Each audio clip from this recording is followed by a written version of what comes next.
அனைவருக்கும் வணக்கம். 5 நாள் கழிச்சு பூஜை ரூமுக்குள்ள போயாச்சு. சந்தோஷமா பூஜையை இனிமேல் ஸ்டார்ட் பண்ண வேண்டியதுதான். இன்னைக்கு பூஜை ரூம் கிளீன் பண்றதுக்கு நம்ம கிட்டதான் அரகஜா வாங்கியாச்சு இல்லையா. ஸோ அதனால மஞ்சளோட அரகஜா ஜவ்வாது இதெல்லாம் கலந்து சாமி போட்டோவெல்லாம் தொடச்சிட்டு அதுக்கப்புறம் பூஜை ரூமையும் கிளீன் பண்ணியாச்சு.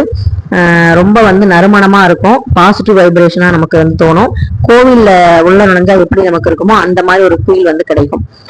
அதே மாதிரி நம்ம இந்த மாதிரி டிஷ்யூ கிளாத்து இந்த மாதிரி நம்ம வாட்டர் உறிஞ்சுற மாதிரி கிளாத் எல்லாம் வச்சு தொடச்சோம் அப்படின்னா நமக்கு ரொம்ப ஈஸியா இருக்கு. இந்த டிஷ்யூ கிளாத் பாத்தீங்கன்னா எனக்கு ரொம்பவே யூஸ்ஃபுல்லா இருந்தது. உடனே காஞ்சிருது. தண்ணியும் உடனே புளிஞ்சோம்னா அப்படியே ட்ரை ஆயிருது. அதே மாதிரி தண்ணியில டிப் பண்ணோம் அப்படின்னாலும் ரொம்ப அப்சர்வ் ஆயிக்குது. ஸோ இது ரெண்டுமே யூஸ் ஆகுது. எனக்கு நான் 2 இது யூஸ் பண்ணிட்டு இருக்கேன். ரொம்பவே நல்லா இருக்கு. ஸோ இந்த மாதிரி வாசனையான திரவியங்கள் மூலமா நம்ம போட்டோ துடைக்கிறதுங்கிறது ரொம்பவே நல்லது. ஏன்னா நம்ம சிலைகளுக்கு அபிஷேகம் பண்ணிடுறோம். ஆனா போட்டோவுக்குலாம் பாத்தீங்கன்னா நமக்கு அந்த அபிஷேகம்லாம் பண்ண முடியாது இல்லையா. அதனால இந்த மாதிரி நறுமணமான ஆன்மீக பொருட்களை யூஸ் பண்ணி நம்ம பண்றது நல்லது. இன்னைக்கு பாத்தீங்கன்னா எனக்கு வெள்ளிக்கிழமை மாதிரிதான் ஒரு ஃபீல் ஆச்சு. ஏன்னா நிலைவாசலும் மஞ்சள்லாம் போயிடுச்சு. நம்ம கோலம்லாம் போட்டு ரொம்ப நாள் ஆச்சு, 5 நாள் ஆச்சு அப்படின்னு சொல்லிட்டு மஞ்சள் குங்குமம்லாம் வச்சுட்டு நிலைவாசல்ல கோலம்லாம் போட்டதுக்கு அப்புறம் பார்க்கவே ஒரு மங்களகரமா இருந்தது. வீடு பார்க்கும்போது எனக்கே ஒரு பாசிட்டிவ் விஷயமா இருந்தது. காலையில இன்னைக்கு செவ்வாய்க்கிழமை ஜூன் 2ஆம் தேதி பிரம்ம முகூர்த்த பூஜை ஸ்டார்ட் பண்ணிருக்கேன். 21 நாள் பண்ணலாம்னு சொல்லி மனசுல நினைச்சிருக்கேன். அது எப்படி நடக்க போகுது அப்படின்னு ஆண்டவனுக்கு தான் தெரியும். சோ எதுவுமே நம்ம முன்னாடி பிளான் பண்ணா அது கண்டிப்பா நடக்காது. அது பாட்டுக்கு போற வழி நம்ம பாட்டுக்கு போயிட்டே இருப்போம். இடைவெளி தடங்கள் வந்தாலும் நல்லதுக்கு தான், இல்ல முழுசா கம்ப்ளீட் பண்ணாலும் நல்லதுக்கு தான் அப்படின்னு நினைச்சுதான் நான் தொடங்கியிருக்கேன். விநாயகர் பெருமான்ட்டையும் குலதெய்வத்துக்கிட்டையும் நல்லபடியா ஆசீர்வாதம் வாங்கிட்டு தான் இந்த பூஜையை நான் செஞ்சேன். அவங்களும் ஆசீர்வாதம் கொடுத்துட்டாங்க. ஏன்னா பள்ளி காலையில 4:30 மணில இருந்து நான் பூஜை பண்ற வரைக்கும் எனக்கு சத்தம் போட்டுக்கிட்டே இருந்துச்சு. எனக்கு ரொம்ப சந்தோஷமா இருந்தது. அதே மாதிரி இந்த மாதிரி நோட்டு எடுத்து நான் எழுத ஆரம்பிச்சிருக்கேன். டைரி வாங்கியிருந்தேன். சோ இன்னைக்கு முதல் நாள் என்னுடைய ஃபர்ஸ்ட் பிரம்ம முகூர்த்த பூஜை நான் ஸ்டார்ட் பண்ணிருக்கேன் ரொம்ப நாள் கழிச்சு. டிவி ஆன் பண்ணோடனே சிறுவாபுரி முருகனோட அபிஷேகம் வந்தது. நம்ம சப்ஸ்கிரைபர் நிறைய பேர் பாத்தீங்கன்னா வீடுக்காகவும் நிலத்துக்காகவும் வேண்டிட்டு இருக்கீங்க. அவங்க எல்லோருக்கும் முருகப்பெருமானோட அருளோட நல்லபடியா வீடு நிலம் வாசல் எல்லாமே நல்லபடியா அமையணும். சொந்த வீட்டுல இருக்கவங்க இன்னும் பாத்தீங்கன்னா அந்த வீட்டோட நிலையா நல்லபடியா சந்தோஷமா இருக்கணும். வாடகை வீட்டுல இருக்கவங்க சீக்கிரமா சொந்த வீட்டுக்கு போகணும் அப்படின்னு சொல்லி வேண்டிக்கலாம். இன்னைக்கு செவ்வாய் பகவான் வழிபாடு செய்யறது நமக்கு நிலம் சம்பந்தமான பிரச்சனைகளை நமக்கு தீர்த்து கொடுக்கும். அதே மாதிரி முருகப்பெருமானுக்கும் அபிஷேகம் பண்ணியாச்சு. பிரதோஷம் அன்னைக்கு சிவபெருமானுக்கு பண்ணல. அதனால அவருக்கும் இன்னைக்கு பிள்ளையோட சேர்த்து அப்பாவுக்கும் அபிஷேகம் பண்ணியாச்சு. விநாயகர் பெருமான் நான் எந்த அபிஷேகம் பண்ணாலும் என்கிட்ட இருக்கிற ஒரு விநாயகர் இடத்தை நான் கண்டிப்பா அபிஷேகத்துக்கு அமர்த்திடுவேன். குலதெய்வத்தை மனசுல நினைச்சிட்டு வேலுக்கும் நல்லபடியா அபிஷேகம் பண்ணியாச்சு. இன்னைக்கு தம்ப்நெயில் பார்த்திருப்பீங்க. இந்த ஒரு வார்த்தையை சொல்லி பழகுங்க. நம்மளுடைய பிரச்சனைக்கு நான் கர்மாவோ இல்ல கடவுளோ காரணம் இல்ல அப்படின்னு சொல்லியிருப்பேன். அப்ப யாருதான் காரணம் அப்படின்னு கேட்டா முழுக்க முழுக்க நம்ம தான் காரணம்.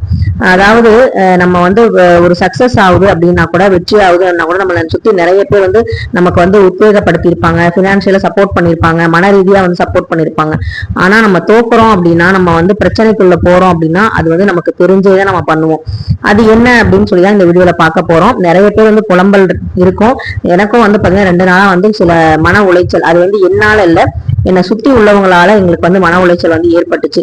சோ அதனால நான் இந்த வீடியோ இந்த முருகப்பெருமானை வணங்கிக்கிட்டே உங்ககிட்ட நான் ஷேர் பண்ணலான் இருக்கேன். இந்த மாதிரி நீங்களும் யோசிச்சிருக்கீங்களா அப்படின்னு கமெண்ட்ல மறக்காம சொல்லுங்க.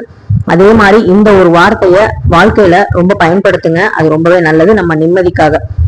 அது என்ன வார்த்தை அப்படிங்கறது நான் சொல்றேன். அதோட மட்டும் இல்லாம வைகாசி விசாகத்துக்கு நான் முருகனுக்கு பூஜை பண்ண முடியல. அதனால அவருக்கு இன்னைக்கு ஸ்பெஷலா வெண்பொங்கல் சாம்பார் வச்சு பாயாசம், பால் பாயாசம் வச்சு பூஜை நல்லபடியா முடிச்சுட்டேன். வெற்றிலை தீபம், செவ்வரளி அவருக்கு பிடிச்ச எல்லாமே செஞ்சாச்சு. பாலாபிஷேகமும் பண்ணிட்டேன். சோ என்னுடைய அந்த வைகாசி விசாக வழிபாடு குறை நீங்கி விட்டது. பிரதோஷ வழிபாடு குறையும் நீங்கி விட்டது. சோ ரொம்ப சந்தோஷமா இன்னைக்கு டே ஸ்டார்ட் பண்ணிருக்கேன்.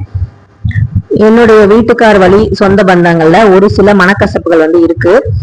எனக்கு பெருசா சொந்தங்கள்லாம் கிடையாது. சோ அதனால வீட்டுக்காரோட சொந்தத்தை நம்மளும் சொந்தமா நினைக்கணும்னு தான் நினைச்சிட்டு இருந்தேன் ஆரம்பத்துல. அதுக்கப்புறம் ஒவ்வொருத்தரோட கேரக்டரும் தெரிஞ்சதுக்கு அப்புறம் நம்ம என்னதான் இயேசுநாதரா சிலுவையில அரைஞ்சாலும் நம்மளை ஏற்கிறதுதான் பார்ப்பாங்களே தவிர நம்மளை யாரும் பாவப்பட்ட ஜென்மமா பார்க்க போறது இல்லை, நமக்கு யாரும் இறக்கப்பட போறது இல்லைன்னு ஒரு குறிப்பிட்ட நாள்லயே நான் தெரிஞ்சுக்கிட்டேன். ஸோ ரொம்ப வந்து சில விஷயங்கள்லாம் ரொம்ப எக்ஸ்ட்ரீமா இன்சல்ட் பண்ற மாதிரிலாம் நடந்திருக்கு. அது எல்லாமே நான் பொறுத்துக்கிட்டதுக்கு காரணம் என் வீட்டுக்காரர் மட்டும்தான். அவருக்காக தான் சில விஷயங்கள் பண்ணோம். அவரே வந்து ஒரு சில நேரத்துல டென்ஷன் ஆகி சரி ஏன்னா இந்த விஷயமே நமக்கு தேவையில்ல, நம்ம நிம்மதிதான் போகுதுன்னு சொல்லிட்டு அதுல இருந்து நாங்க விலகிதான் இருந்தோம். கல்யாணம் ஆகி 7 வருஷமா வந்து நாங்க அந்த வீட்டுக்குள்ள, அதாவது எங்க வீட்டுக்கார் பிறந்த அந்த வீட்டுக்குள்ள நாங்க போறதுக்கே 7 வருஷம் ஆச்சு. அப்படியே 7 வருஷத்துக்கு அப்புறம் போனாலும் எங்களுக்கு வந்து முதல் மரியாதை எல்லாம் கிடைக்கல. அதுக்கு வந்து காரணம் வந்து பாத்தீங்கன்னா சுத்தி இருந்தவங்க சில பேரோட சூழ்ச்சி தான் காரணம். அதுல வந்து அந்த சூழ்ச்சியில எங்க மாமனார் மாமியாரும் அகப்பட்டுட்டாங்க. அந்த நேரத்துல வந்து மகனுக்கு சப்போர்ட் பண்ண சூழ்நிலை அமையல. அதுக்காக வந்து நானா வருத்தப்படல. அவங்களோட சூழ்நிலை அப்படி இருக்குன்னு சொல்லிட்டு நாங்க ஒதுங்கிதான் இருந்தோம்.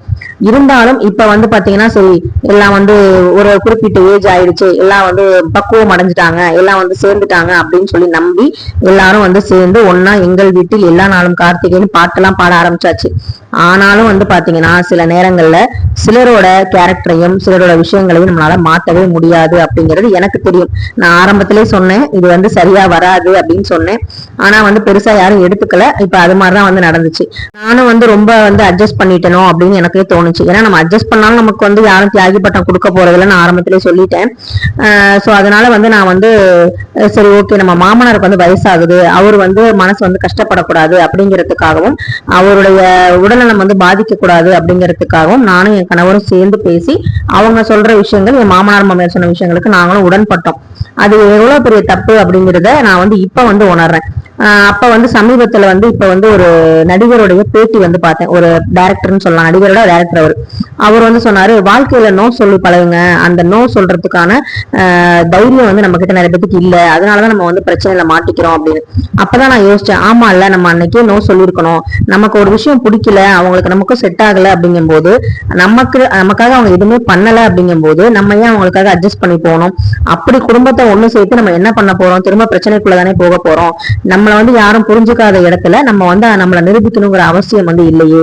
அப்ப அந்த ஒரு இடத்துல அந்த நோங்கிற வார்த்தையை சொல்லியிருந்தா இந்த அளவுக்கு நம்ம மன கஷ்டம் ஏற்பட்டிருக்காது. அப்ப நம்மளுடைய கஷ்டம் வந்து நம்மளாலதான். கடவுள் வந்து சொன்னார்ல, நிறைய தடவை காமிச்சு கொடுத்தாருல, இவங்க இப்படிதான் அவங்க அப்படிதான் சொன்னார்ல, அதையே நம்ம வந்து மனசுல எடுத்துக்கல. குலதெய்வம் கோயிலுக்கு இப்ப நாங்க கிடாவட்டுக்கு அப்ப கூட எங்களுக்கு வந்து அந்த குலதெய்வம் வந்து காட்டி கொடுத்துச்சு, இவங்களுக்கு நீ என்ன செஞ்சாலும் இவங்க இப்படிதான் அப்படின்னு சொல்லி கொடுத்துச்சு.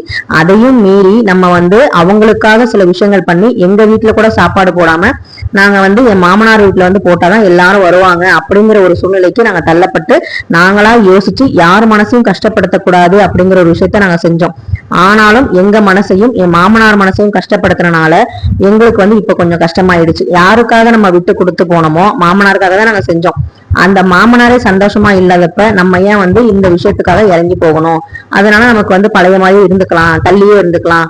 அந்த சம்சாரம் அது மின்சாரம் படத்துல லட்சுமி மேடம் சொல்ற மாதிரி நீ நல்லா இருக்கியா நான் நல்லா இருக்கேன், அதோட லிமிட்டை வந்து வச்சுக்கலாம். இந்த பந்தம் பாசம் நீ உனக்கு நான் எனக்கு நீ நீ இல்லைன்னா நான் இல்லை அப்படிங்கறதெல்லாம் வந்து பாத்தீங்கன்னா வெளியில வேணா சொல்லிக்கலாம், ஸ்டேட்டஸ் வேணா வைக்க நல்லா இருக்கும்.